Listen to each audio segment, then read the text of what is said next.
Welcome to the Jubilee Road podcast with authors and bloggers Jami Amerine of Sacred Ground, Sticky Floors, and Rebecca Huff of That Organic Mom. Each week you'll be inspired and encouraged by real talk, real issues, and the grace journey in real life. Grab a cup of coffee or sit as comfortably as you can in the carpool line and listen in for delightful conversation that'll make you think, sort through hopes and hurts, and most importantly, realize you're not alone on this wild, wild ride. Buckle up. Here are Jami and Rebecca.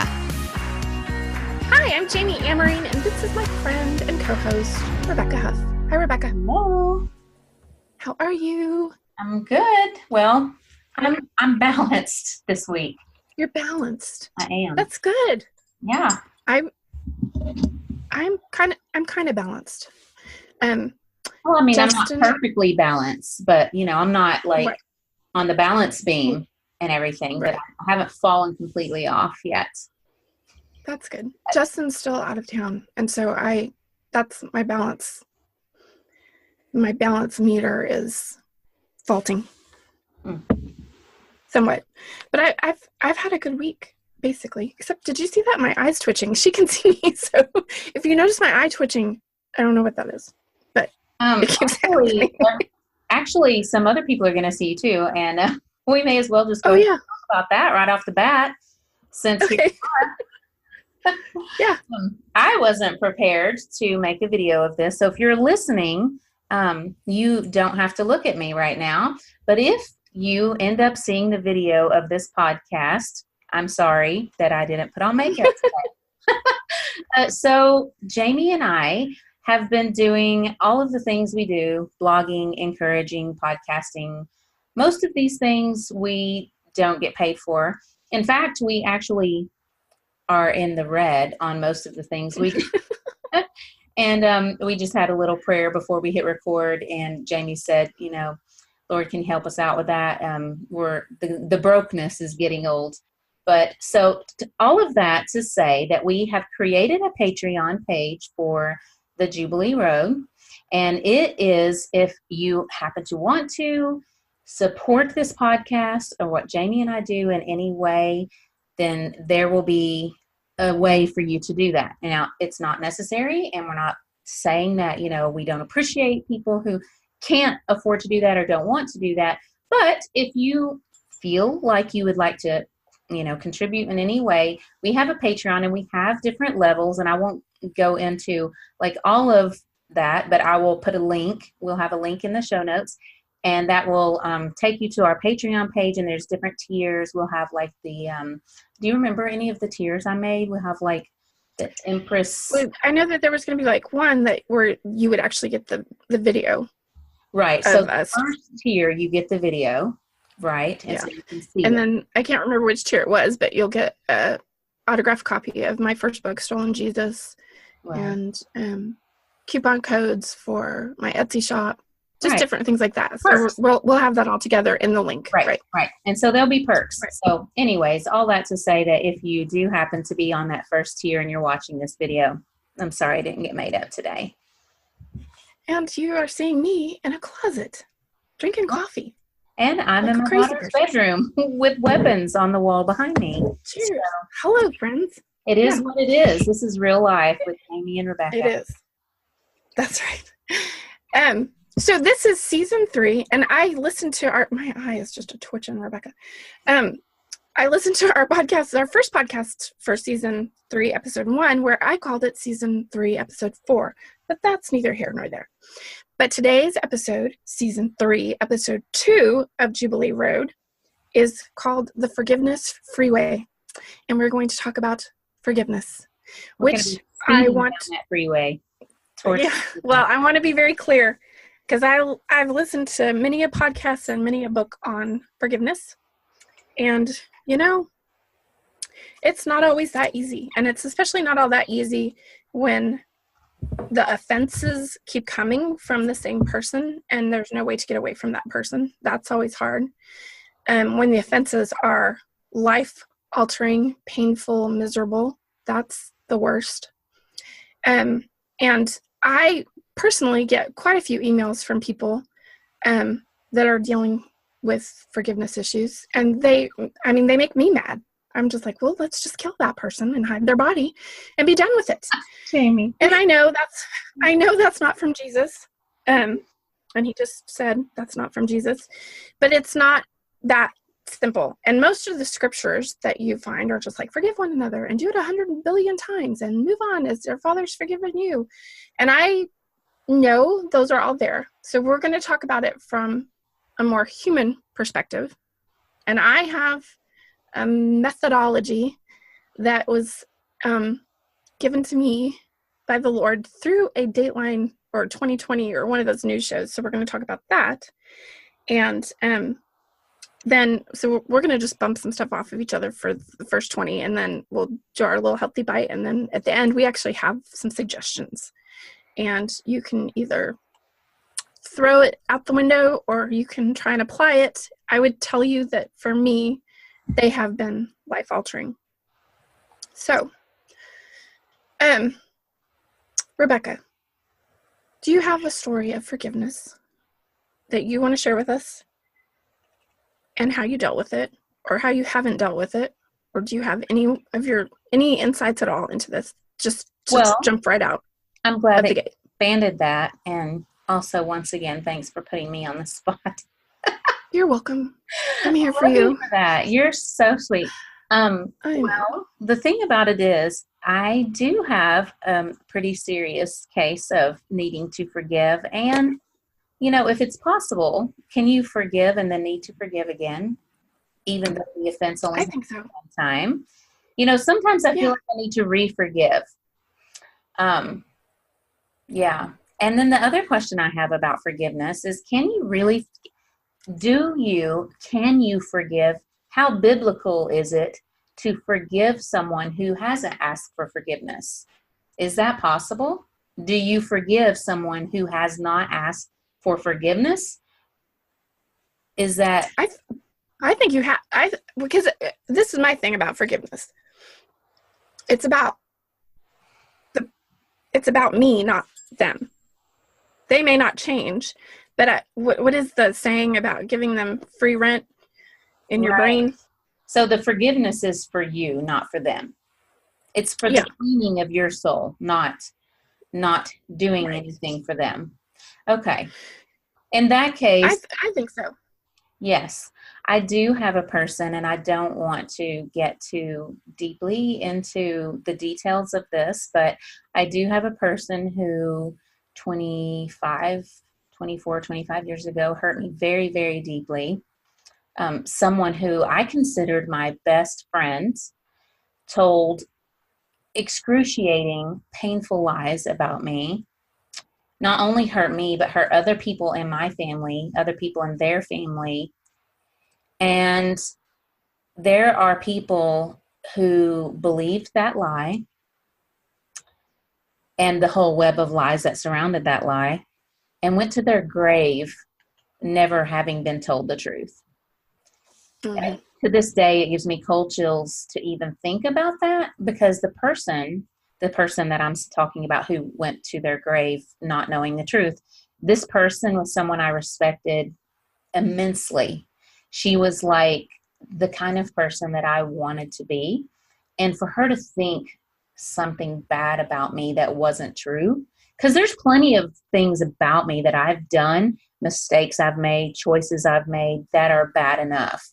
But to also have, as icing on the cake, an untruth added to that, it was hurtful. And there's been so many repercussions over the years. And I've never really had the opportunity to confront that person, and probably never will. But other people involved in it have been told the truth, my side of the story. And this person has come to see how the liar's truth couldn't possibly be truth. That it's impossible for the story that the other person told to actually be true. And so, time, I would love to say, heals all things, but it doesn't necessarily. It's just as raw to me now as when it first happens. But I don't think about it as often as I did before. And I know that just doing what I believe that I've learned about what God wants me to be as a person who forgives, as a person who blesses those who go against me. I mean, doing those things and trying to, just apply forgiveness to this other person has helped me more, and just not trying to add on more sin and crap basically to the situation by adding lies or getting defensive or whatever, just trying to let the truth come out without defending myself and just praying about it. But yeah, it's I mean, I don't really have anything great to say about the whole situation, but yeah, I think we've all been through a place where we've been hurt and put in that spot and have had to forgive a jerk. Yeah. And I mean, and for our own sake. Right. And the jerk is probably not thinking about it as much or affected by it like that. Right. And I had to forgive for my own peace of mind and for my own health and for my own spiritual well-being. Right. I had a longtime friend that truly believed I had done something that I can tell y'all I didn't do. And our friendship ended, and I didn't see her for like 4 or 5 years. And we ended up walking towards each other in the mall one day. And I went, oh, hey, because I thought, you move on, whatever. And her eyes like bulged out of her head, and she bolted the other way, grabbed her kids and ran. I remember thinking, oh my gosh. But it was one of those things that I'd come to terms with that I wasn't going to change her mind. It didn't happen.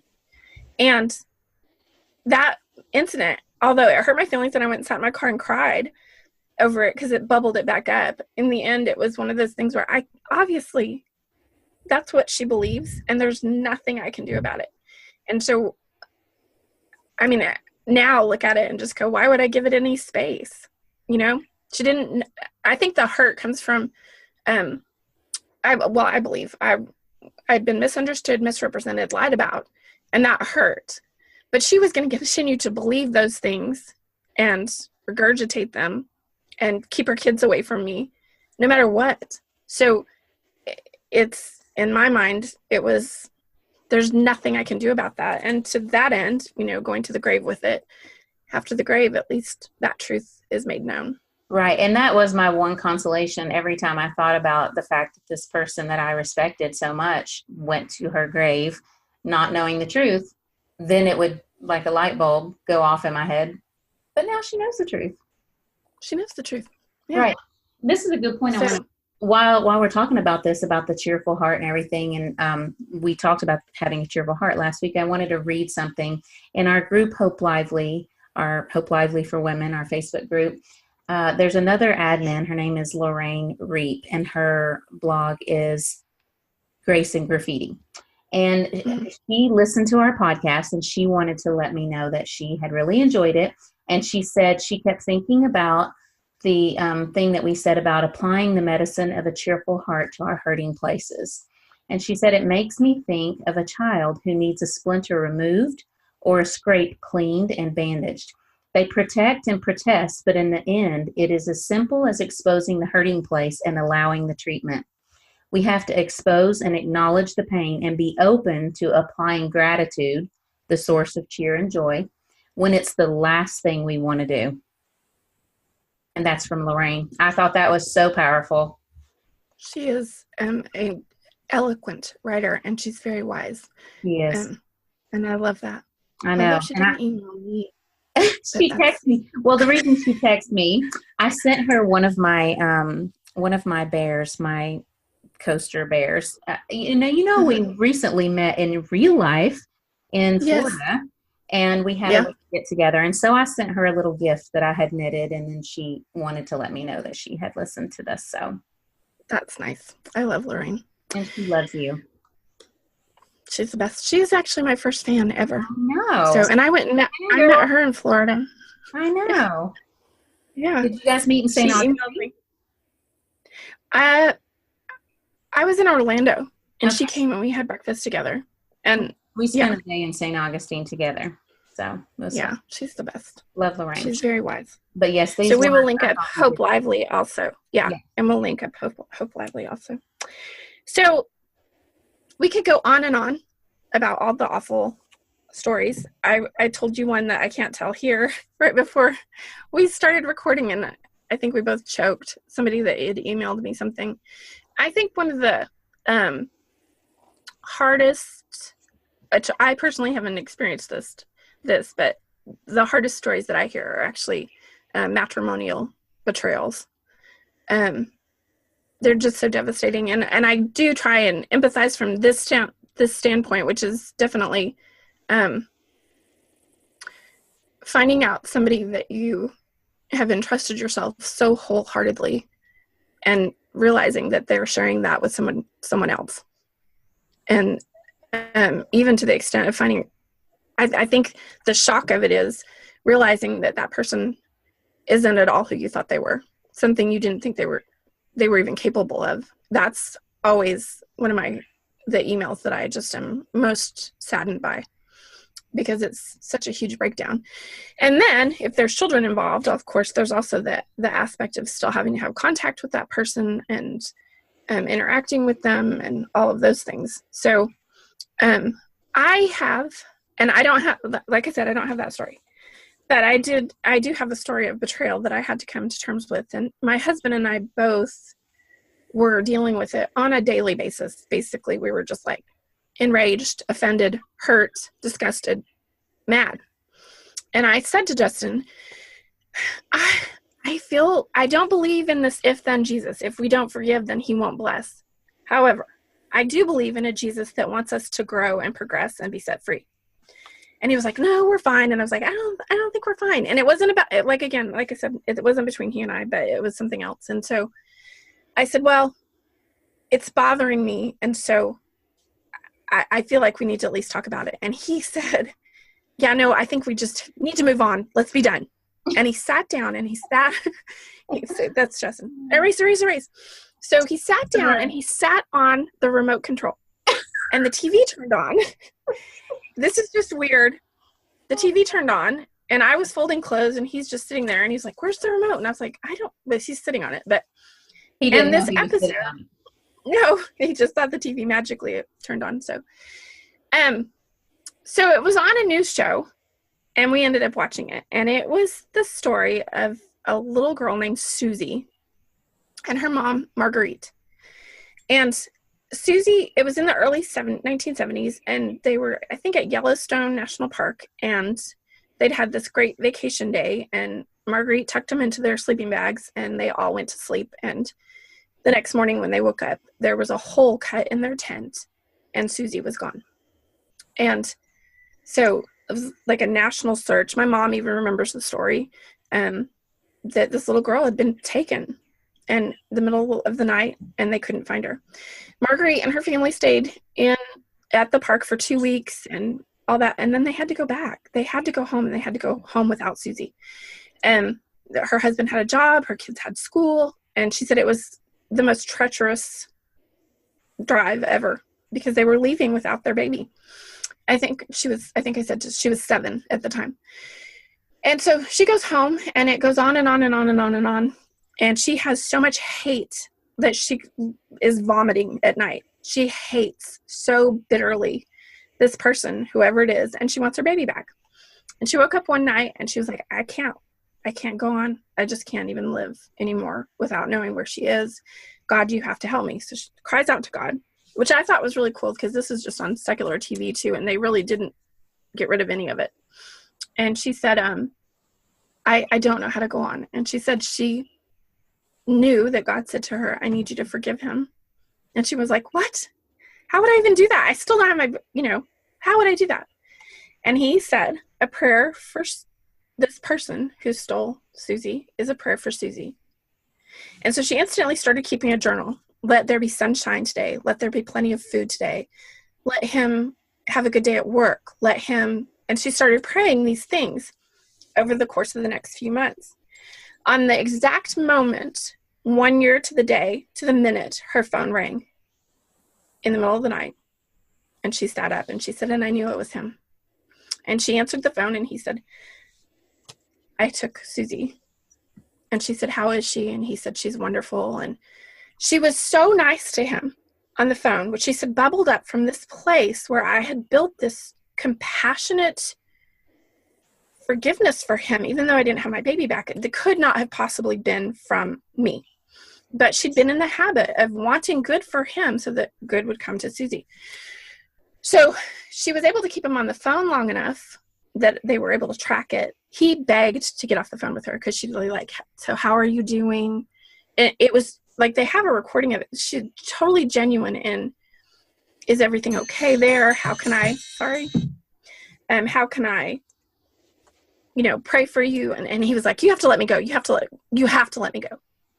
So she hangs up the phone with him, and they instantly, within 24 hours, find him. And Susie's been gone most of the time. I think probably passed away maybe like a week after. He had killed somebody else and maybe 2 other people, and they were buried on his property right near the campsite.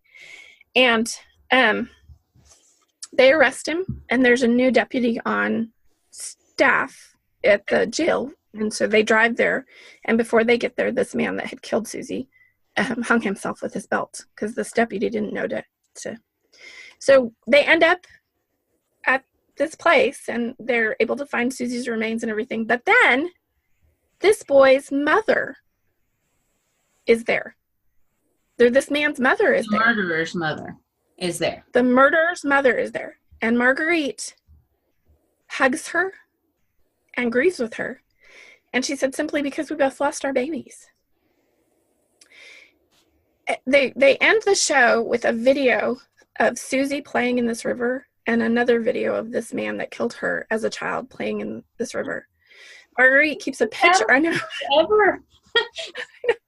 I know, but she just exudes such peace and joy. And then the last shot of it is Marguerite at the tombstone of Susie, and then not far off is the tombstone of her murderer with the murderer's mother. You're killing me. I'm not meaning to, but here's the thing about that. Like, Justin and I were so slain by this. That is straight from Jesus. And from that point, my question in forgiveness and in my walk with forgiveness is, who cut a hole in my tent? What did they take from me that I am so plagued by it that I could not offer?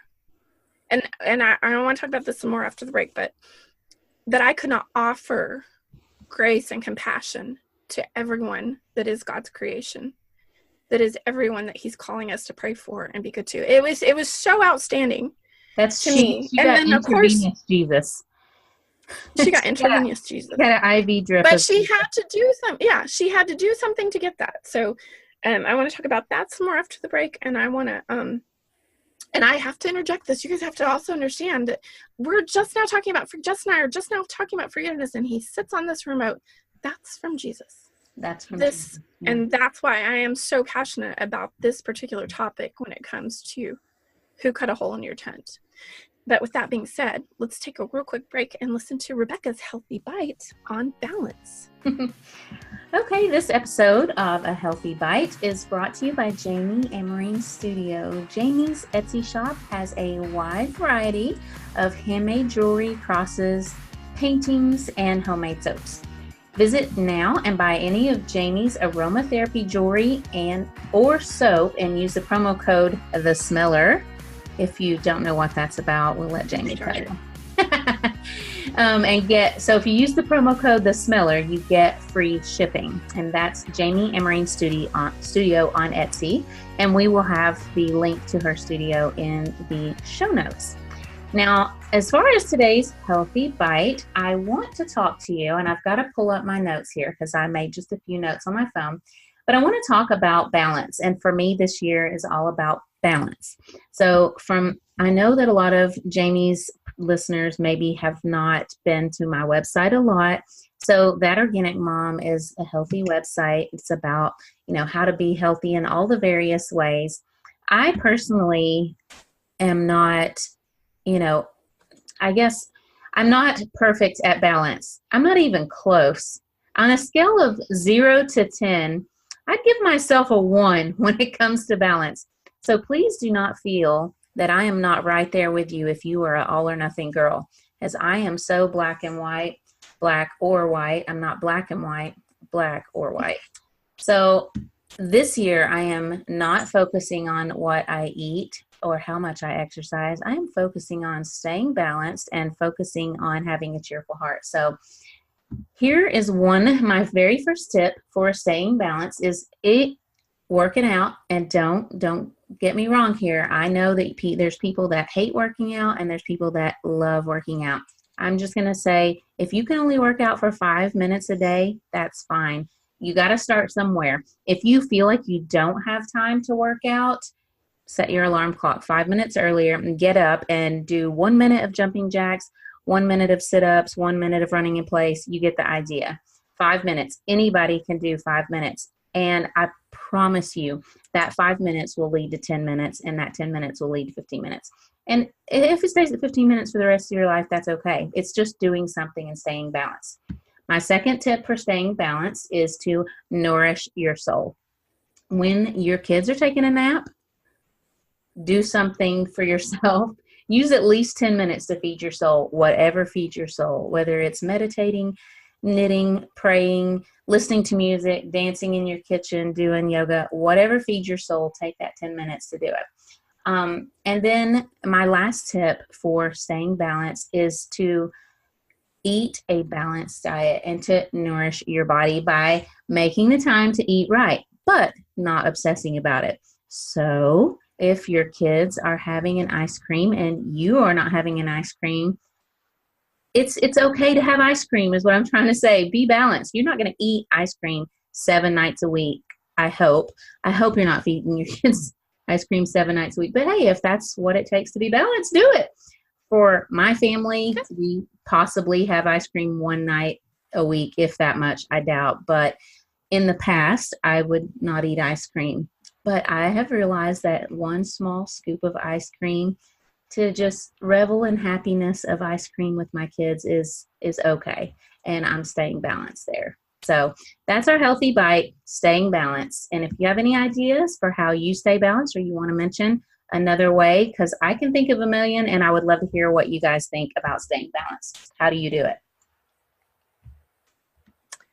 That's our healthy bite. I remember a time when I said to, because I used to do training and teach aerobics and all that stuff. And so I always said, anybody can do it. Da, da, da, da, da, da. And then I got hurt really bad. And I tore my plantar fasciitis and my calf muscle. And I remember that coming back to bite me in the butt. And then I was quickly convicted of this. Well, I can still stretch. I can still work my upper body. I can still flex my abs. And so I did those things. And it did create balance because I didn't have balance when I was working out. I was a mad woman. And now, I mean, I did, 20 minutes on the treadmill today as hard and as fast as I could. And I was tempted to go an hour. And I just went, I don't have an hour. And this is fine. This was good enough. And I got off the treadmill and came home, which is, I'm black and white too. I'm like, either 5 hours and I'm dripping sweat and bleeding from my nose or not at all. Exactly. And that's the same. And I did the same as you last night while my daughter was in Taekwondo. I just stopped. The gym is right there. I went in. I didn't feel like it, but I got on the elliptical and I set the thing. It pops up and says 30 minutes. That's the very first option. I scrolled down to 15 minutes because that's all I had to give. Physically, that's all I had to give. I had more time, but physically 15 minutes was it. And so at the end of the 15 minutes, I felt, okay, I could probably go another 5 minutes. So I did, but then I got off and I left. So I was balanced. Yeah. Me.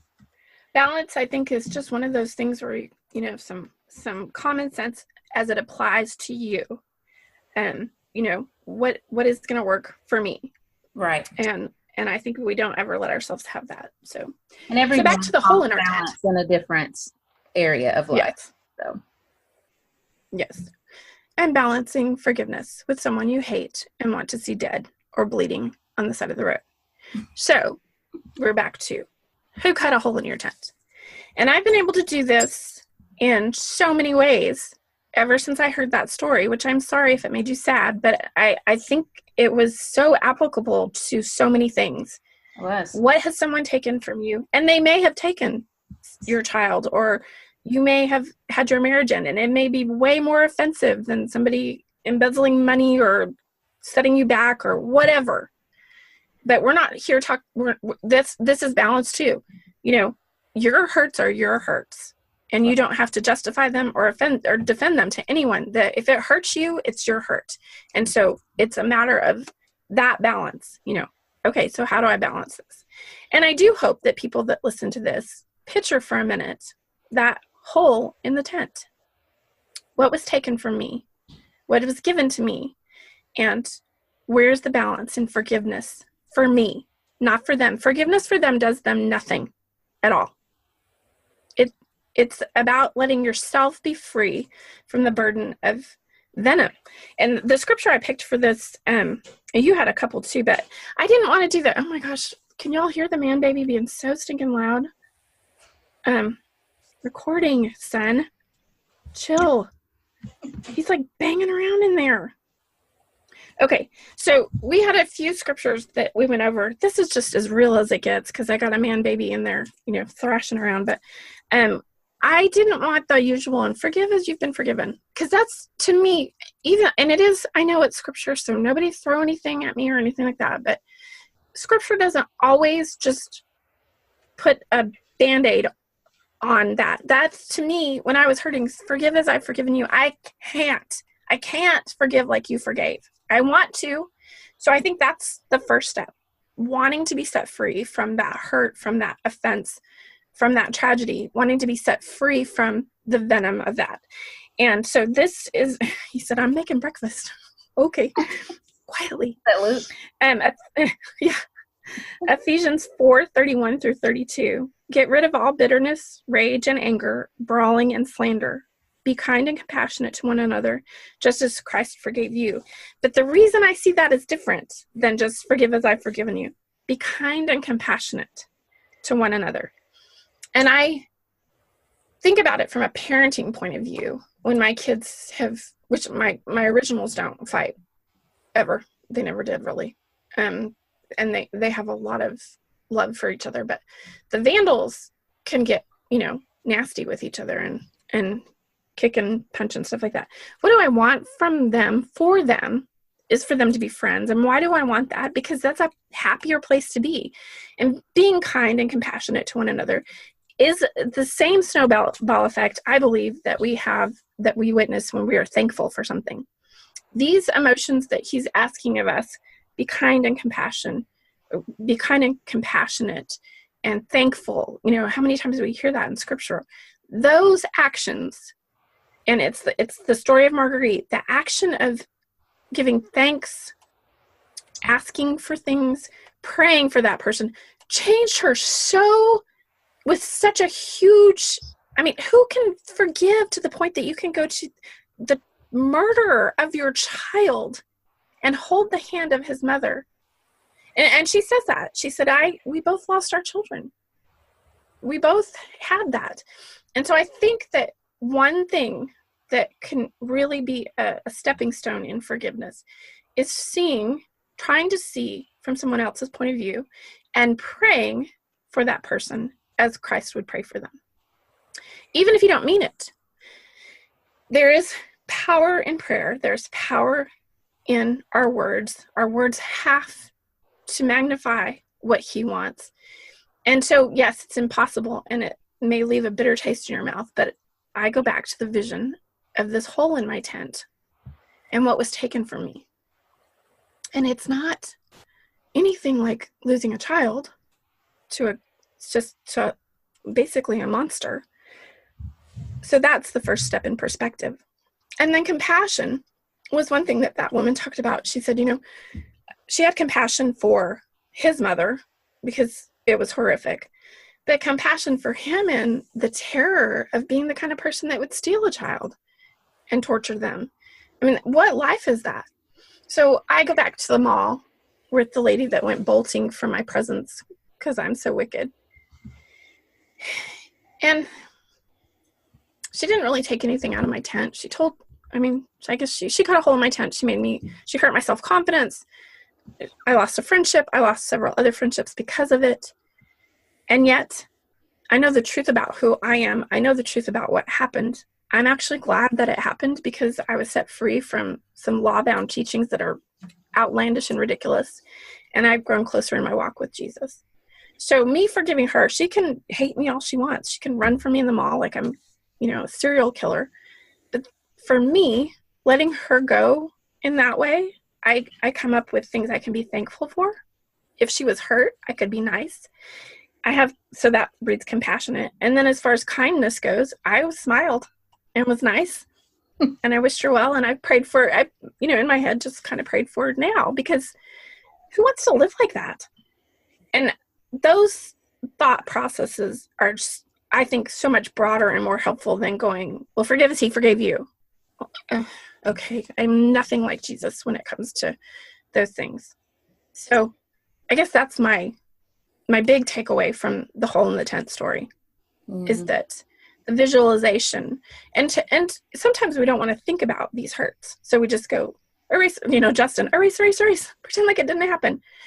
But when we take a minute to visualize kindness and compassion and what it looks like to be in someone else's shoes and what they really took from us, I think it breathes in us that Jesus love that allows us to move on. Right. And seeing it sometimes from the offender's perspective, like what made them do this. I don't know. Sometimes it's like the verse that I was telling you about. And I think about Joseph, the story of Joseph in the Bible, and his brothers, what his brothers did to him. And for some reason that in my mind, I always relate that story to what happened to me. This story, I've had to forgive people more than once in my life. But this particular instance where this person hurt me so deeply, I likened it to that story where, Joseph's brothers, they threw him in the hole and, in the pit. Was it a pit? It was a hole. They dug something. They threw him in there. Pit or hell. Right. Yeah. And ripped up his coat. And so I think about how terribly hurt he must have. Imagine those are your brothers. They're supposed to love you. Think about the pain that he would have went through just knowing that they'd done this. And then in the end, what happens? He saves the whole family. And so many times I'll apply that to my own situation and remember that, I don't know, somehow the parallel of it just sticks in my head and it helps me to think about it. But the verse that I had was Genesis 50, verse 20, the first part of that verse. And being reconciled with his brothers, Joseph stated, "But as for you, ye thought evil against me, but God meant it unto good." Mm-hmm. One of the things I think about with Bible stories, and the reason that I think visualization is important within certain emotions like forgiveness, is that it takes us to this next step. We have this coloring sheet mentality about Bible stories and about verses, about how we're going to just do it. Just to color the sheet and then you can move on in forgiveness or, these things. But you think about Joseph and those emotions seriously just for a minute, because we just kind of gloss over that. Threw him in a pit and then, we fast forward to this story. Threw him in a pit. No form of communication with his father, who he adored, his mother, who he adored, separated from his family, who betrayed him, and then trapped, kidnapped, all but kidnapped. Talk about a hole cut in your tent, stolen from those that he loved and taken from everything that he knew to be true, and was able to obtain this. And so I am, of course, a wordy person and then also a visual person, but to think about that, it's sad. It's literally made me cry. I know. So sad and terrifying. But we just, color the page and move on. Truly thinking about what it would mean to be the enormity of never seeing or being with your family again, taken to a different land, and everything that you knew to be true and good ripped from you. And then he has forgiveness. Right. And God made it for good. So I do think, really kind of getting in that quiet spot, especially if you have something heavy that you need to deal with even if it's and I would say every single time, we have somebody that I have to repeatedly forgive and that I take offense to. And I do get in a quiet spot. And I also do want to interject. You don't necessarily have to forgive somebody and then be around them ever again. If they're poison, they're poison, you know. But if you are in a situation where it's going to be repeated, and I would say that, you know, especially in families of divorce, like the one I mentioned before we started talking, where their marriage ended and they have shared custody and she has to see him all the time. And, you know, you have to get in a place of visualization, I shouldn't say have to, but you need to get in a place of visualization where you can visualize what they believe, whether it's a lie or not, what's motivating them to behave that way, and then asking God, you know, how does this cut a hole in my tent and how can you restore? And in one situation with an acquaintance we know that's just awful, that I had a hard time praying for, I remembered that story, and then I was like, well, a good day for him is a good day for my friend that's married to him.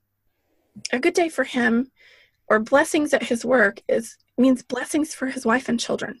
It progresses them forward. So I don't just go around going, oh God, thank you, he's so amazing. I don't do that. But I do go, let there be sunshine, let there be light, let him have a good day, because when he has a good day, they have a good evening. I know these things to be true, and I think that they're a good way to then, I know I'm changed by them. I know that I don't take the offenses that I used to take, because I do have this glimpse of compassion and what it looks like to be kind to him, and also to know that when he's in a good spot and if he's made well, then this person that I love, my friend, her life gets better too. True. So I think there's which is why I loved that you named it the Forgiveness Freeway, because it is a freeway, and there's some exits and there's some overpasses and bridges and there's some detours. Right. Because it's not, I don't believe it's ever as simple as just going, oh, well, I forgive like Christ forgives. Liar. You don't. It's not that easy.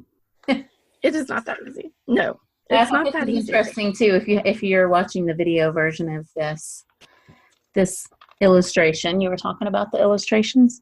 I can't tell if I thought this was kind of cute because every time I see this type of illustration, I think of Stolen Jesus. Oh yeah, Stolen Jesus. Your picture of Stolen. I love art like that. It just always interests me, and I actually think I talk about this in Sacred Ground, Sticky Floors. But the imagery that we have of like Christ's death, I mean, it's the color sheet version. You know, it's just very tidy. And Joseph being kidnapped and thrown in this pit. It's a very tidy image of what it looked like to be ripped from your family. And not very realistic. And in that scenario, you know, we wouldn't have our kids do a coloring sheet of Adam Walsh, you know, who was kidnapped and murdered, and his father's gone on to do all of these things with restoring families that have children kidnapped and stuff like that. It's never, I don't think it's ever healthy to go, you know, all things work together for good for those who love the Lord. They do. And I believe that. But don't say it to me when I'm in the pit. And to the same extent, you know, what does it look like to really forgive? And it's not a simple coloring sheet. It's a mess of, it's pages and pages. And who was this girl? I'm trying to remember this girl's name. I read her book. You were telling the story about the tent. There was a girl, she's got blonde hair, and she was out west, and it's been several years back. She's grown up now, and she's married, and she wrote a couple of books about it. Do you know who I'm talking about? Elizabeth Smart? Yeah, Elizabeth Smart. Have you read her book? My uncle. I have not, because I kind of lived through some of it. My uncle was one of the DAs that prosecuted it. Okay, well, we're from Utah. Reading her book is really an amazing story about forgiveness. Yeah, she's an amazing person, and it does no good for, in her case. You know, she's kidnapped by a crazy person that thinks he's Jesus and rapes and tortures her for 9 months of her young life, takes her from everything but absolutely, definitely, he's not going to be sorry. He's never going to be sorry for that. And they can't even really try him because he's so sick. So what choice does she have but progress in finding some way to make sense of that sickness. Right. And she is an amazing person. She is. Right. And well, she's done a lot for. Yeah, when you were telling the story about the tent, you know, who cut a hole in your tent, I kept picturing her in my mind and thinking about what she went through, and in her book, it's just amazing. I highly recommend reading that book, but it is an amazing story of forgiveness. Yeah. Not because the person asked for forgiveness, but because she chose. No. Right. Yeah, because he's crazy as a bedbug. Okay. So those are, and of course we'll both have blog posts. My blog post, I will be putting some of the, actually on this particular blog post, I already started on it because I want to go ahead and have a printable that's attached. That's just free to anybody that reads it.